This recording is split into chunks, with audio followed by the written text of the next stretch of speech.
वाह, हे सई. पण ह्यात आहे ना खूप सारं केशर टाका. केशर असलं ना की कुठलाही पदार्थ आवडीने खातो विश्वा. सवयच आहे त्याची लहानपणापासूनची. हो का? सॉलिड नखरेत म्हणजे. नाही पण बरं झालं सांगितलंस. आता मी अगदी नीट लक्षात ठेवेन. सई, हम्म. तुला एक विचारायचं होतं. विचार. विचार ना. विश्वाची ना एक मैत्रीण होती त्याच्या कॉलेजमधली. त्याने तिच्याबद्दल काही सांगितलंय का तुला? हो काकू, त्याने सांगितलंय मला.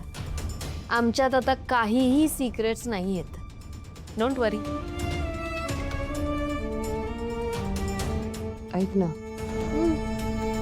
याच संदर्भात अजून एक प्रश्न होता मला. म्हणजे विचार की बिंदास.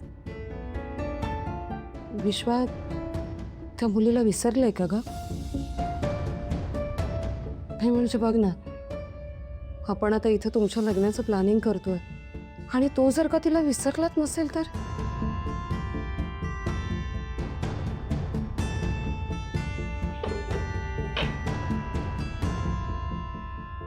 काकू, हे बघ, मला मान्य आहे की मी जेव्हा आले तेव्हा विश्वा तिच्यामध्ये खूप इन्व्हॉल्ड होता, पण आता हळूहळू परिस्थिती बदलली आहे. विश्वा बिझनेसमध्ये सुद्धा किती लक्ष घालतोय. So I am pretty sure की इथून पुढे सगळं काही नीट होणार आहे. डोंट वरी.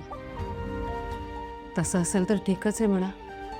पण सई, इथून पुढं विश्वाच्या मनात जर का तिचे विचार पुन्हा आले ना, तर त्यातून मात्र विश्वाला बाहेर काढायची जबाबदारी तुझी आहे. बर, ठीक आहे. पण मुळात तशी वेळच आता येणार नाही. आणि समजा तशी वेळ आली तरी मला माहिती आहे कसं हँडल करायचंय ते. विश्वा मला आता अगदी नीट कळलाय.